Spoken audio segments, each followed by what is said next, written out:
Hello and welcome to the Empty Cup Podcast. I'm your host, Ian Carlin. With me via the internet is co-host Shad Scott. How you doing, Shad? Good. Good. Hey, you are in the world where traditional and modern martial arts collide. And sometimes we could say that this is the world where traditional and modern martial arts reside. So they don't always have to collide. Sometimes they can reside. But when they do collide, we like to examine what's left over and dissect it and look at it and, get to the truth of the matter on some of these issues. And today is no exception. We are going to be talking about class etiquette and etiquette, particularly like in the drills that we use, like for sparring, like light sparring, Chi Sau, wrestling, that kind of thing. And generally just not being a jerk in class, and the limitations of these drills, because some people like to push the drills um, beyond what they're intended for, and they can be real, idiots about it.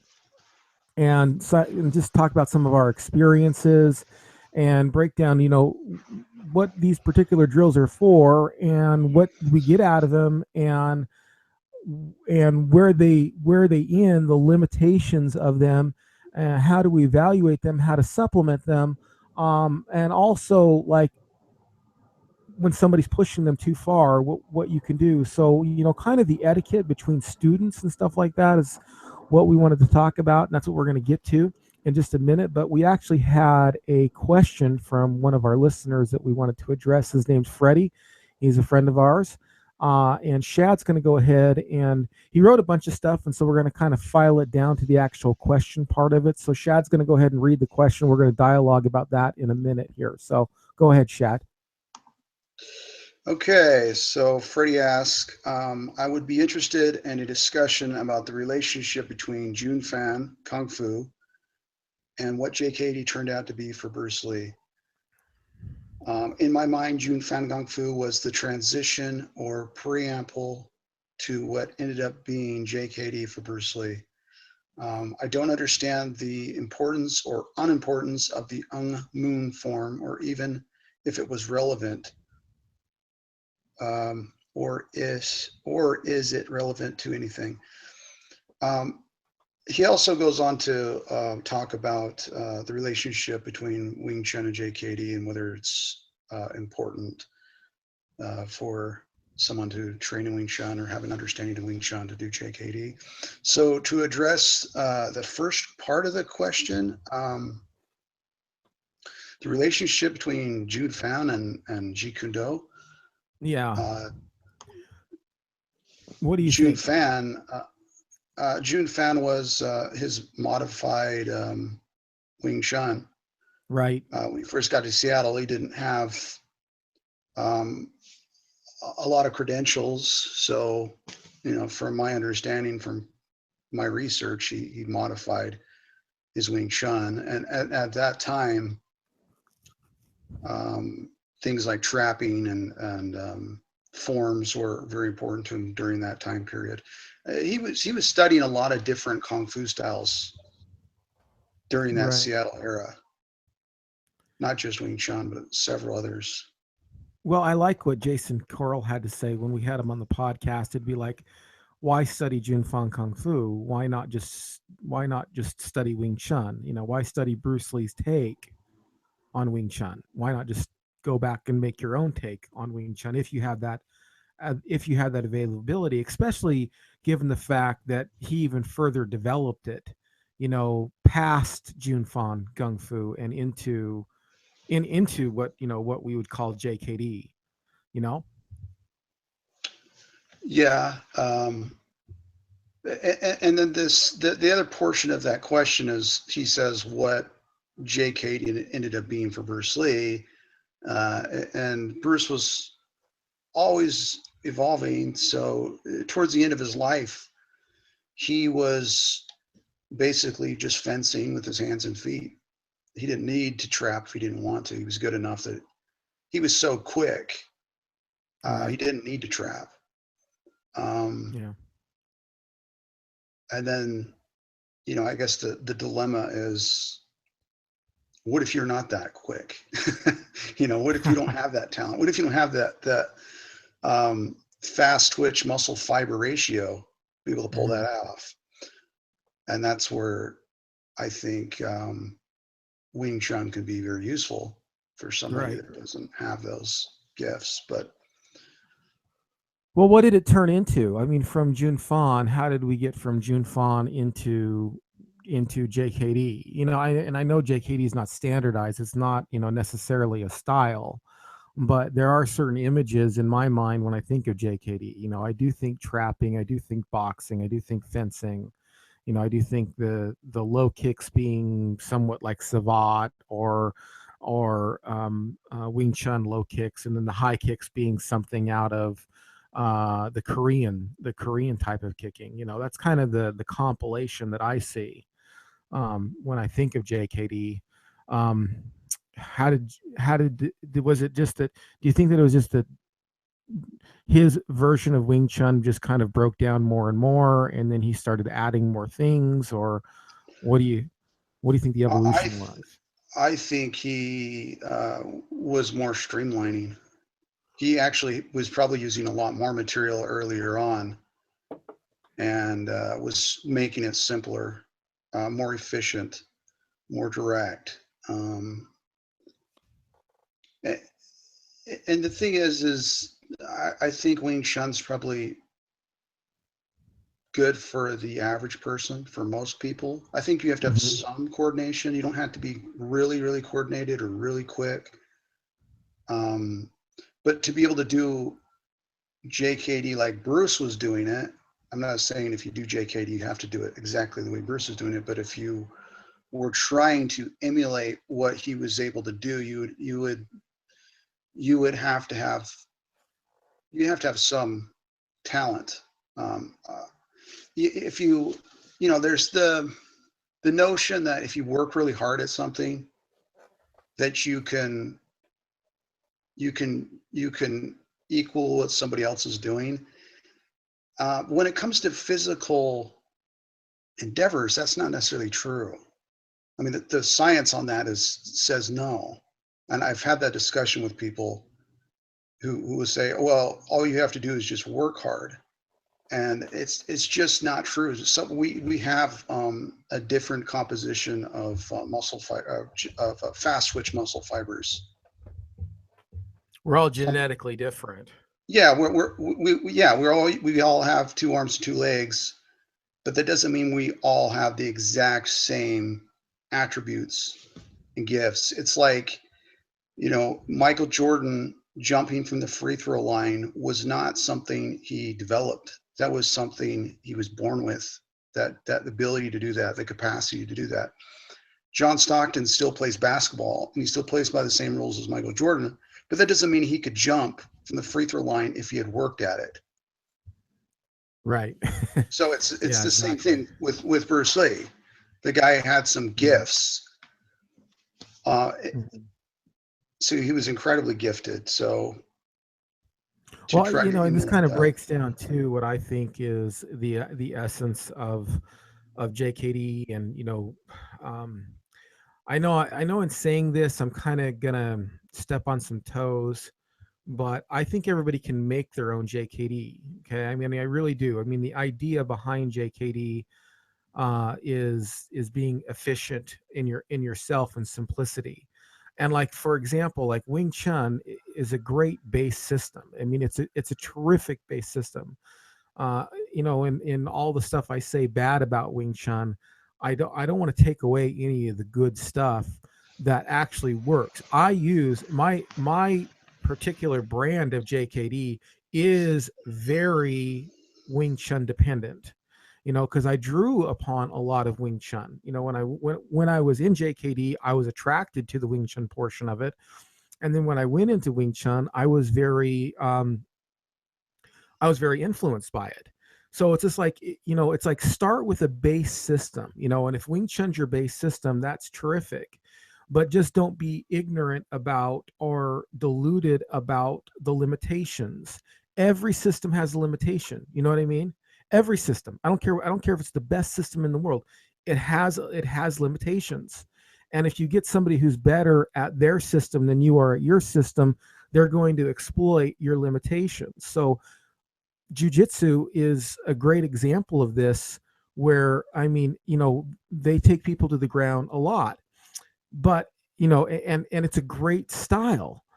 And if they get you to the ground, it's bad for you. But jujitsu doesn't deal, and I love jujitsu, but it doesn't deal with weapons, and it doesn't deal with multiple opponents. So Mhm. you have to be realistic about the limitations that your style has.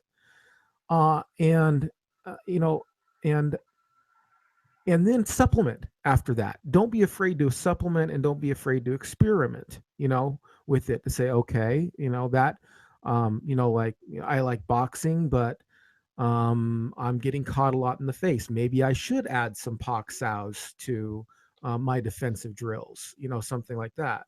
Don't be afraid to go further into that. So anyway, Another portion of the question I want to address is he's asking about the five gate form, basically. Um, yeah, I didn't even know what that meant. I didn't that's the understand. five gate form. That was a Wing Chun based form, teaching the Wing Chun techniques. And that was developed in the mid 60s, to my understanding. But whether it's important or not, it depends. It depends on the person. I, I don't think you can, like, when we start saying stuff like, it, it might have been important to Bruce at one time, and then another time it might not have been. I think a better question would be, is it important to you? Because what was important to Bruce may not really work for you. So Right. um, so Bruce did teach a style at one point, and uh, post back injury, he really um, really got into the Krishnamurti philosophy and started adopting that into his system. Um, and when I talk about Krishnamurti to other JKD people, a lot of times I'll get that is just, they'll say something like, that's just philosophy or silly philosophy. They kind of dismiss it, and I think, well, why do you dismiss it? If you want to sit there and try to define it, and then just ignore all these quotes, all these Krishnamurti quotes, and just say they weren't important, yet you have quote after quote after quote, they're really just a word for word Krishnamurti quote, Right. Right. and then just say it's not important. I think, in my opinion, if you look at what he was talking about, it's parallels humanistic psychology. Look at If you look at Krishnamurti's stuff, if somebody says they really want to understand JKD, I would say study Krishnamurti too.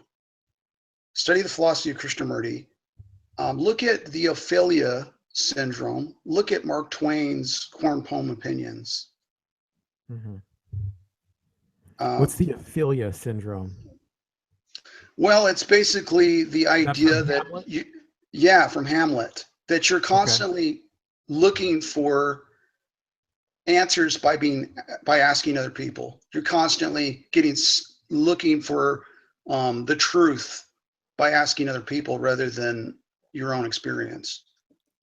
So it's a cycle of, like, I have to constantly be getting validation to understand Mm, things, rather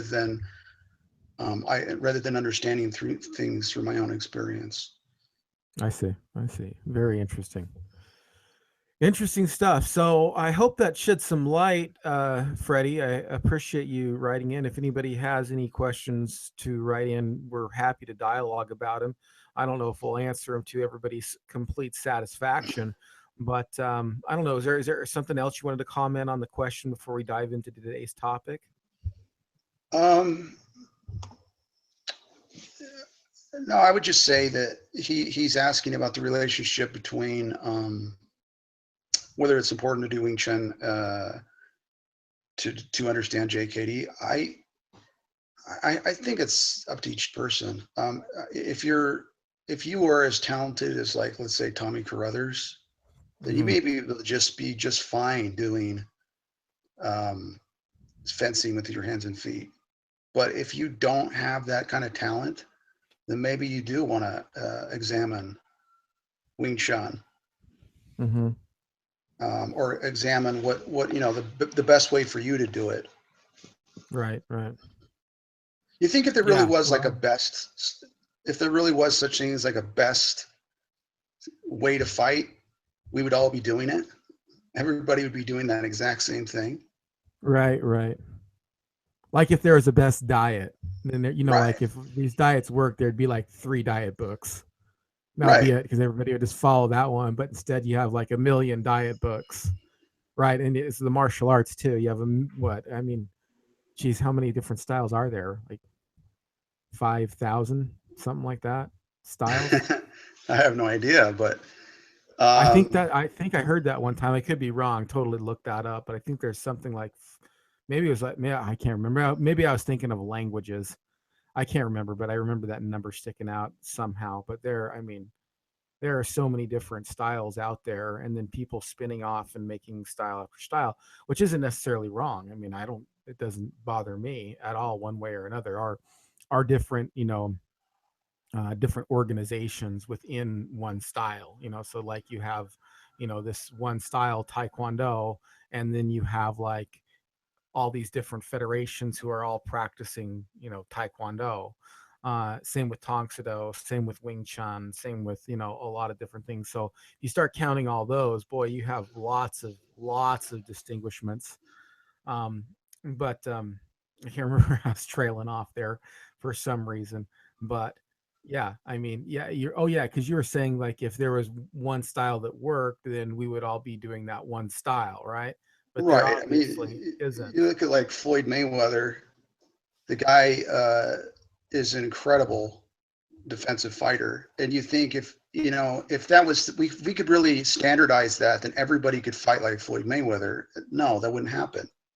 Even Mm-mm. if you standardize it, you're not going to replicate Floyd Mayweather. No, He not at he all. has he has gifts that most people don't have, and that's why he's an elite athlete. Right, right. And then the whole idea too, and we keep coming back to this at podcast after podcast, but it's the truth, and that is that if you pick a style, and I really think somebody, you ought to start with the base system. I really believe that, and then pressure test it to see where it works for you and where it doesn't. It's not going to, where you supplement is not going to be the same place where I supplement. You know what I mean? It's not Yeah, going to be the same. right. So like you and I both did Wing Chun from the same school. Hmm. And when we pressure test it, we are not we you might be able to pull off like a certain set of techniques better than I can pull them off.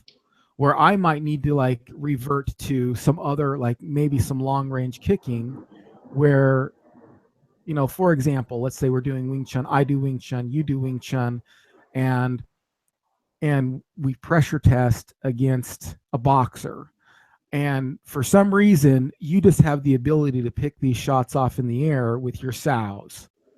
And for some reason, I'm just not quick enough. I can't do it. So for me, I might supplement by throwing some long range kicks in there, where it's not, I mean, it's the same system, but it's going to be supplemented differently depending upon the pressure testing of it. And that's really where it becomes your expression of martial arts. And as long as I really think that if you're doing your expression of martial arts, you're practicing, I believe, the true essence of Jeet Kune Do. People argue over what Jeet Kune Do is. They argue over, what it takes to be Jeet. Can you piece Jeet Kune Do? Can you reverse engineer Jeet Kune Do? And then we start standardizing what it was just like, this is like the total opposite of the direction that Bruce wanted to go in. He didn't want to make a style, basically. It is a style. I agree. It is a style, but he didn't want to do that. He didn't want it to be like this package. as I Well, understand it. it's your own individualized style. Yeah. Um, but I think I get what you're saying, and I want to kind of elaborate on what you're saying. I don't think you're saying you're saying more of like a blueprint. You could use a blueprint from JKD to create your own thing. You're not saying mix capoeira with taekwondo and call it JKD. I'm not. You're not No, saying that. no. No. Sorry, So sorry. If I I think somebody could easily misinterpret. I know you know. I know that's not what you're suggesting. right, You're right, suggesting more of that. You could use that blueprint right. to develop your own system.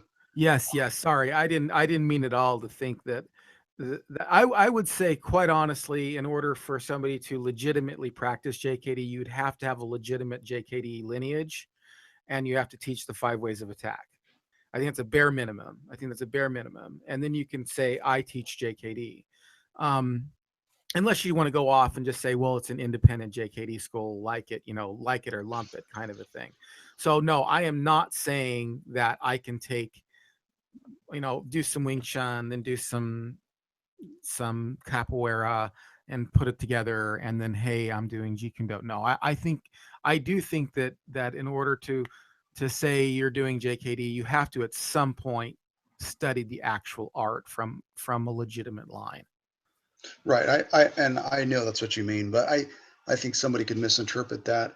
Um, and I just wanted to make sure because we'll be getting lots of mail and it's I'm not like, really that's exactly representative what I of was what you're, saying. That's it's not, exactly what I was saying, Shad. I was saying exactly that. You gotta take your capoeira and your Ishinu karate and put them together, and you've got JKD. yeah. Thanks for clearing Yeah. that up. No. I think you're hitting on more critical thinking skills. And for me personally, that's more important to me than the name of a system. Right, right.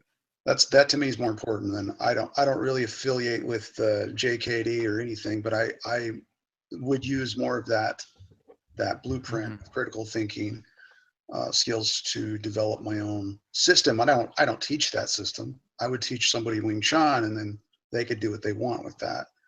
But if Right. they start, if they start doing, capoeira, it's no longer Wing Chun.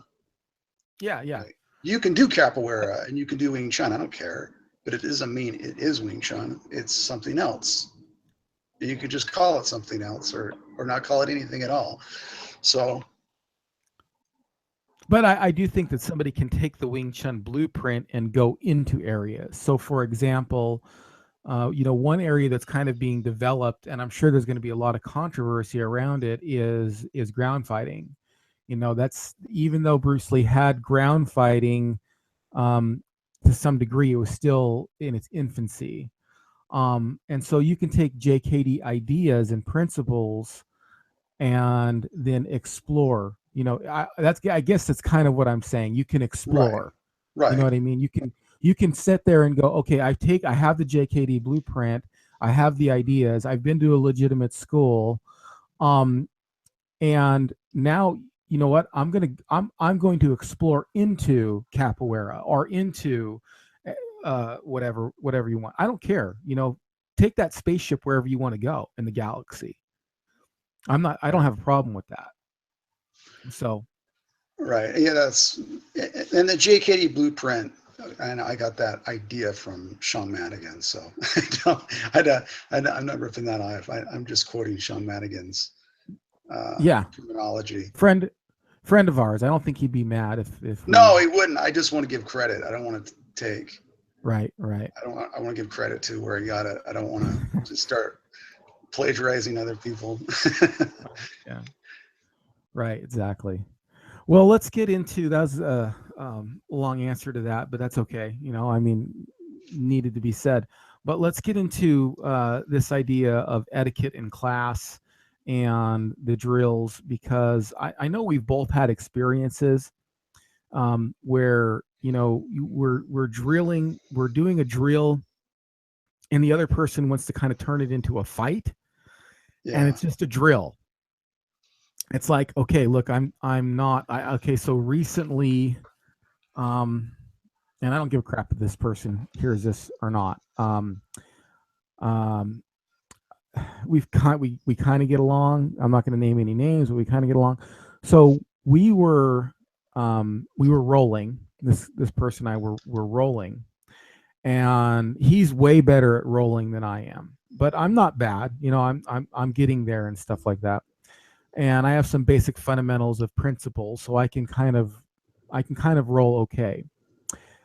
Um, well, he stood to his feet, and so we're rolling and stuff, and then he kind of gets kind of aggressive, and then he stands up to his feet, and I stand to my feet, which is okay. That's still appropriate wrestling behavior.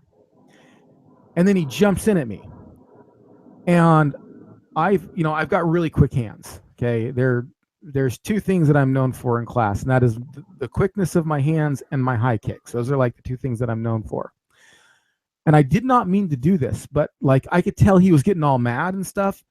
And so he jumps in at me, and I just put my hands up in a defensive posture, and my thumb landed right in his eye. Total accident. And it landed good too. I kind of felt it sink in. I was like, ooh, yeah, can I apologize and stuff? Well, this guy, he got all bent out of shape. You know what I mean?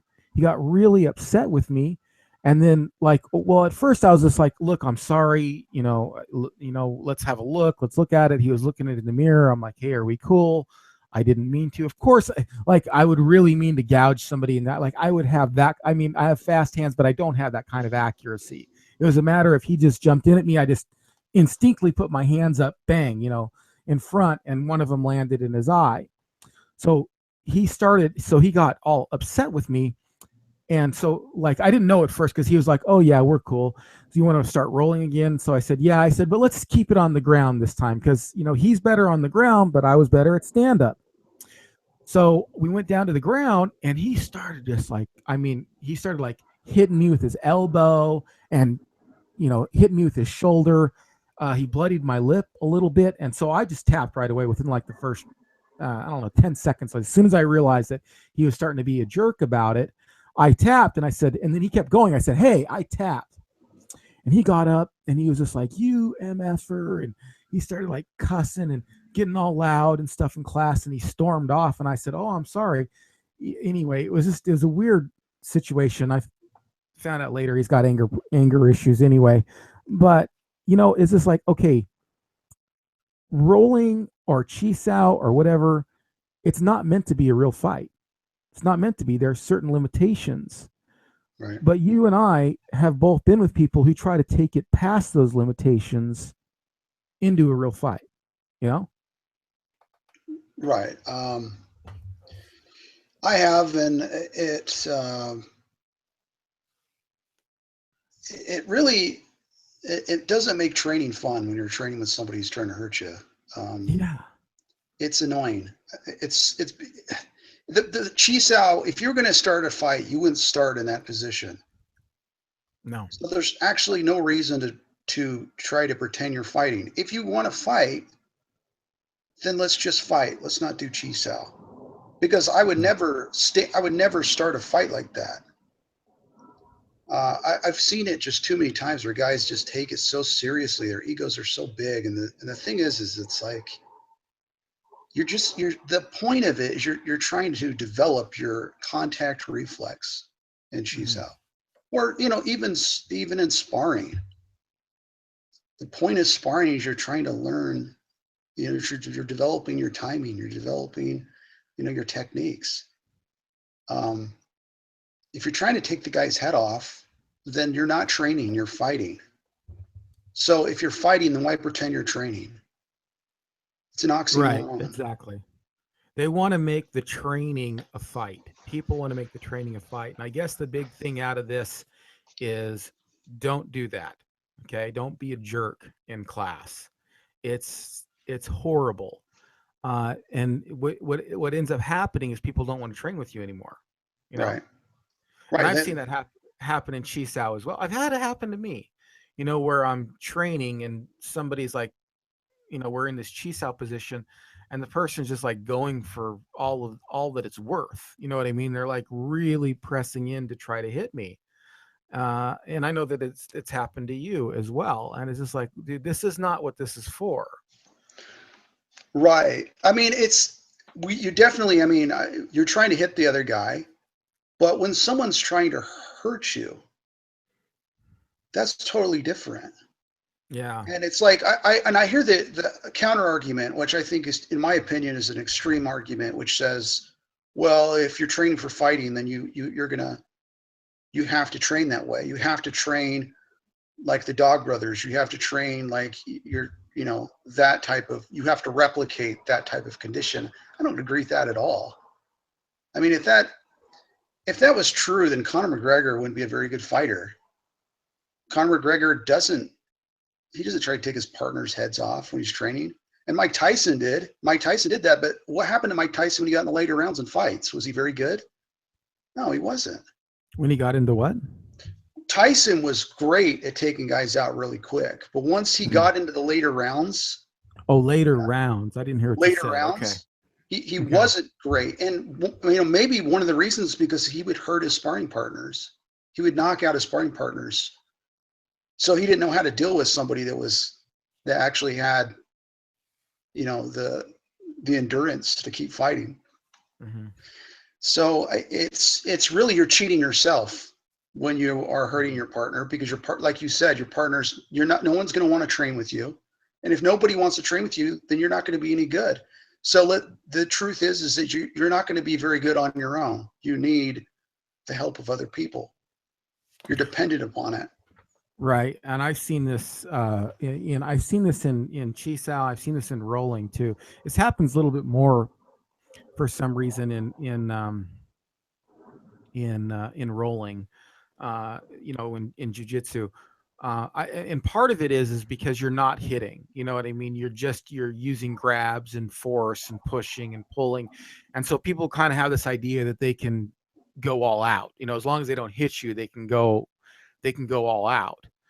But you can still get hurt. You can still get hurt. And what ends up happening is nobody wants to train with that person. Nobody wants to train with that guy anymore.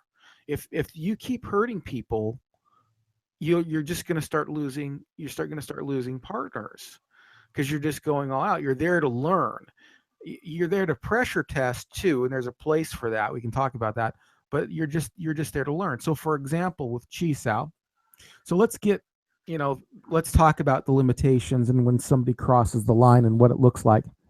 So, in Chi Sau, you're standing in what was interesting, what Stefan Kesting called optimal groin kicking stance. You know what I mean? You're standing there face to face. Your legs are apart. And your hands are connected. But there's an unspoken rule.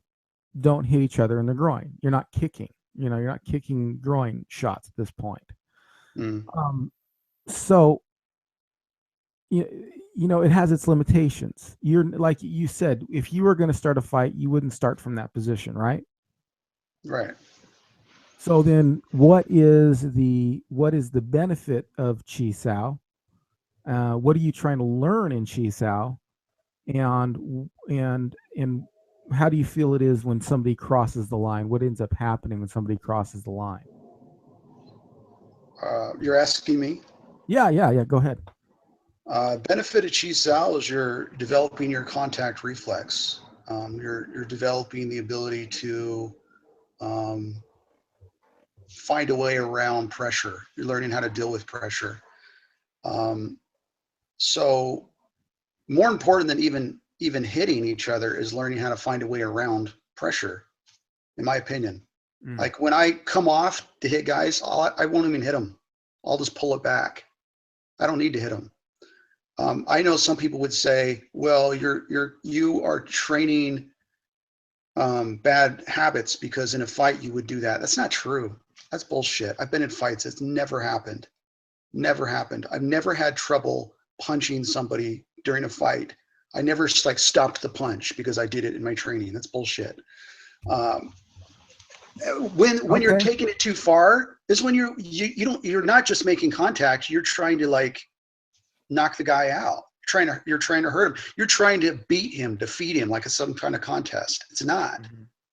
It's not a measurement of fighting skill. And even if you're really good at Chi Sau, it doesn't mean you're a good fighter, period. It's like saying, I'm really good at focus mitts. I'm really good on the speed back. Who gives a shit? It's all partial. It's not an absolute. There's nothing you can do to replicate fighting without fighting. Okay. So, Right. so you wouldn't do it. It wouldn't be safe to train by just beating each other like the Dog Brothers do that. They've literally beat the living shit out of each other. Mm-hmm.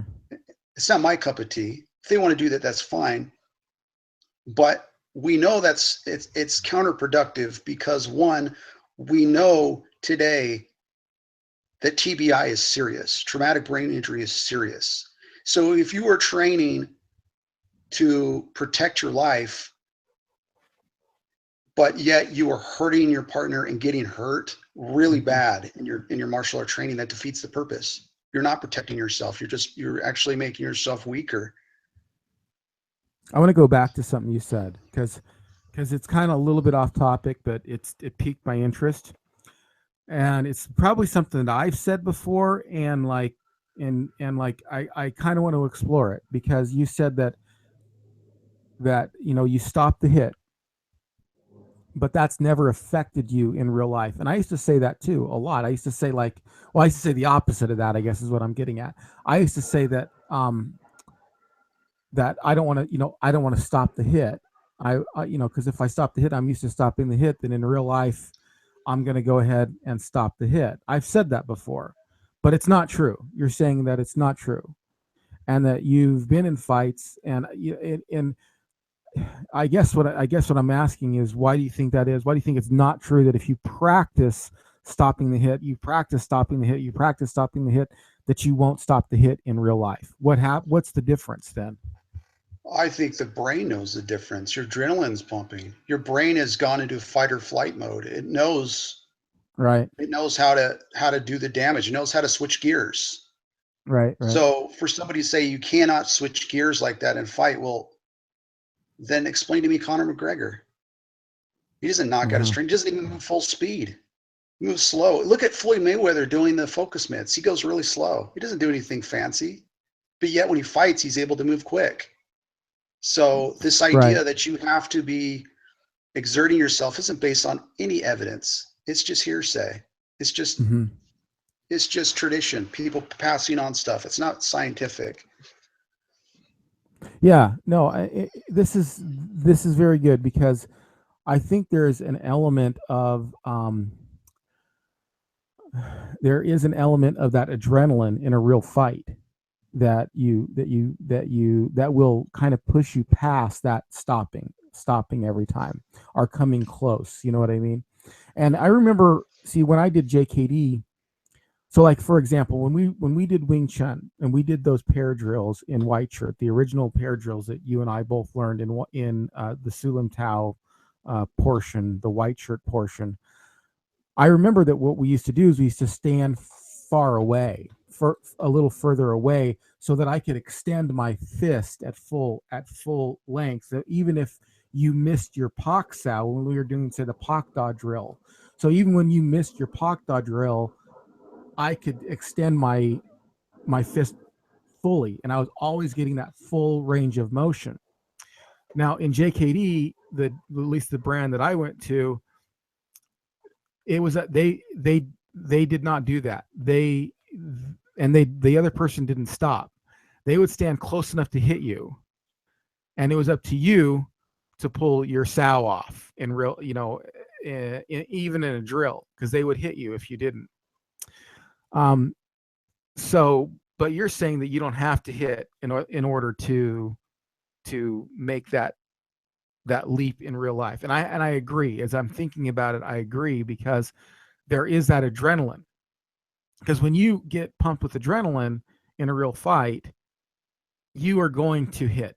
Doesn't matter if you train to pull it back or train to go all the way. Your brain knows the difference. So Right. anyway, a little tangent there. Sorry.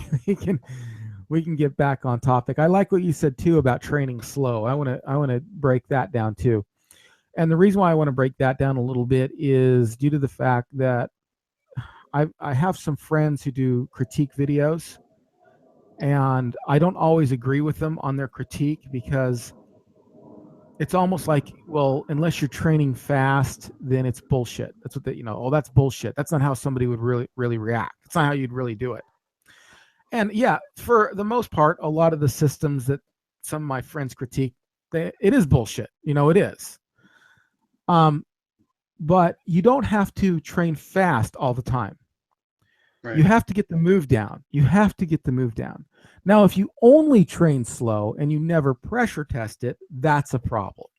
So Right. like Aikido comes to mind. You know what I mean? Where it's hardly ever pressure tested, with that one guy with the video where he actually pressure tested Aikido. And that was very admirable of him. But to go slow on a move, or if you do a demonstration where somebody says, okay, look, I want you to throw a jab at me, and the other person's, well, that's not how you'd really throw a jab anyway. Okay, look, it's just a demonstration. There's a place for just a demonstration. There's a place for practicing things slow. It's not automatically bullshit because they didn't glove up and beat the crap out of each other. You know what I mean? Right. Right. Training slow is Yeah, I fine. agree. It's just if that's I all you do, then that's a problem. Sure, I agree. I would even argue that training slow actually helps you learn quicker, because it's a matter of when you're training a martial art technique, you are literally developing a neural network in your brain to perform the technique. Okay, Right. so it's happening. Your brain is changing in order to develop these skills, and it's like you're programming. You actually get it quicker by moving slower at first. So when I would teach somebody, a lot of times the student would try to move quick like I would, and I would say, don't move quick, move slow, because if you move slow, you're going to get it better. It's better to get it right Mm-hmm. perfectly and move slow, get the technique perfect, than it is to move fast and get it wrong. And then You're develop not speed. only are you, yeah, you're moving fast, but you're doing it wrong, and your brain is not developing the correct sequence. And the correct sequence, once your brain develops that, you can do it automatically. The analogy I give is like it's like driving. When you drive your car, you don't think about how to get from point A to point B. You just know how to do it. You don't think about how to stop the car if somebody in front of you slams on their brakes. You just do it. It's an automatic response. Right. And so it's more important to get that sequence perfect Mm-hmm. than it is to Yeah, do for it sure. full speed. Right. Right. So there's lessons to be learned. So in each one of these, so we talked about the lesson in Chi Sau. Let me just riff a little bit on the lesson in rolling. Okay, when you roll, you are there to work on your skills. You're there to work on your arm bars, your triangles, your submissions, your escapes, those kind of things. Even rolling, you can go a little heavier with rolling because you're not punching. Okay, you're not punching with rolling, and so you can do a little bit more force, but it's still a matter of drilling the technique. You still need to drill the technique, and that's what it's for. It's not the measure of a fight. You drill the technique over and over again so that when somebody is fighting with you, you can lay the technique on really quickly. You can lay the triangle on, or somebody slams you into crossbody, you can get out of crossbody really quickly. And you can roll heavy and you can roll light, and you need to roll both to get it, but it's still not the fight. It's still not the fight, even though you're rolling, and even though when you roll heavy, it's still not the fight until you're dealing with the possibility of multiple opponents, or the possibility of weapons, and you're dealing with somebody throwing full contact strikes as well as rolling.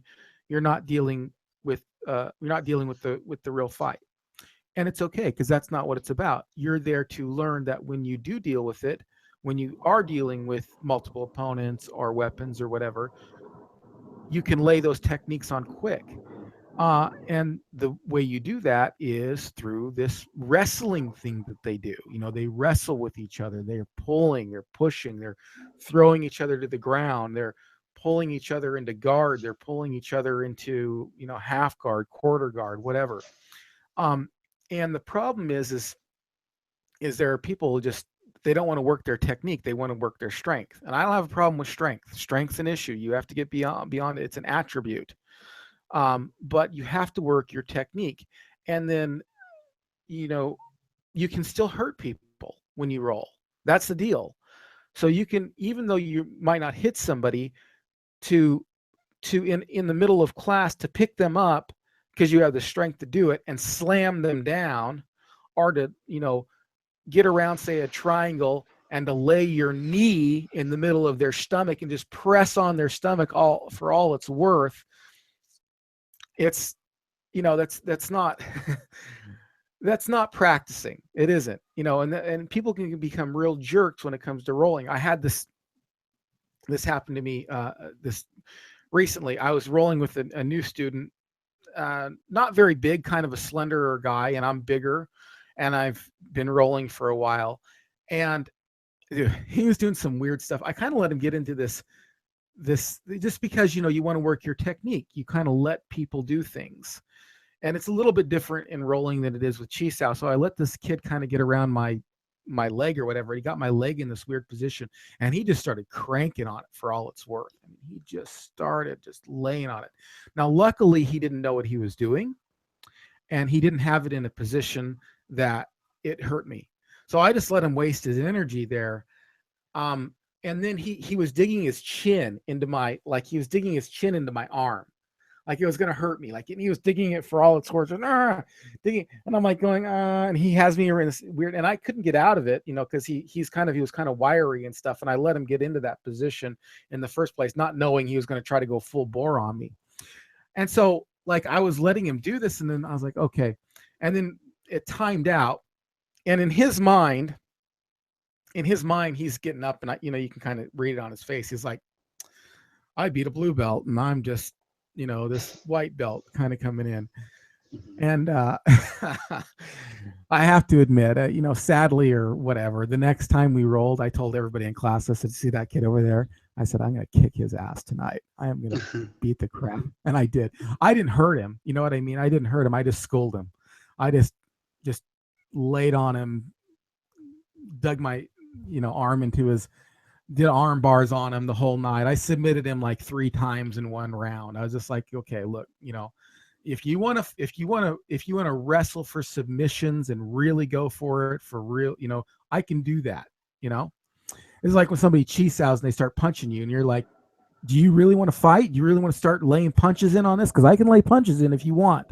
So I ended up schooling him just to teach him a lesson, because if it's like, if you want to fight, we can fight, right? So anyway, yeah, I've had those kind of experiences. It tend to be younger kids, or not necessarily younger kids, but newer students, young guys typically. Sometimes you'll get, though, older students that are kind of bullies. They're real fragile ego. Oh yeah, so they yeah, can't. right. Sometimes you'll have instructors to that. So it's just kind of a problem with the martial art, no matter where you go. Mm-hmm. People wanting to dominate other people. Right. And light sparring too.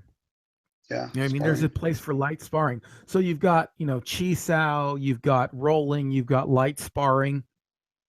No matter what it is, no light matter sparring's what, not a real fight either. Yeah, go ahead. right. No matter what training method it is, it's a means to an end. Right. It's not an absolute. It's just a partial. It's just a part of the puzzle. You need actually a lot of different things. And people have to remember that. People need to remember that. Yeah.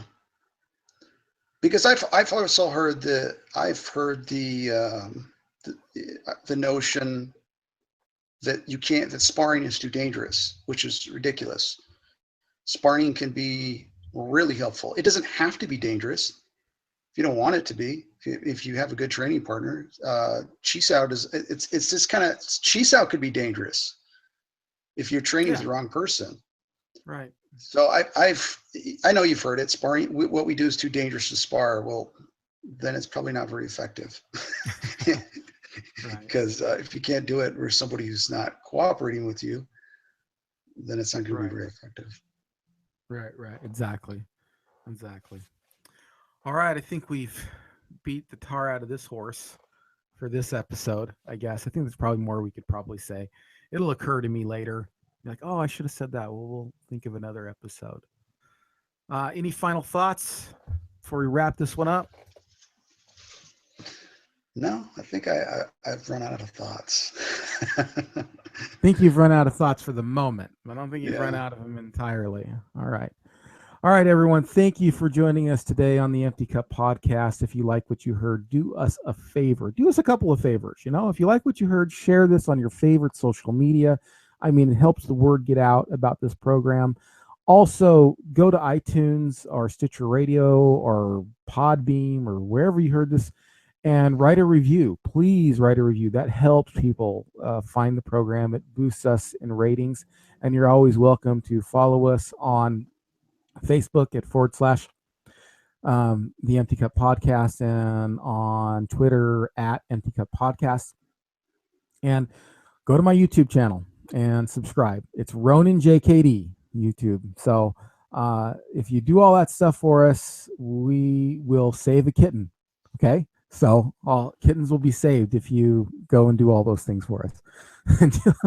Until we meet again, keep your gloves up.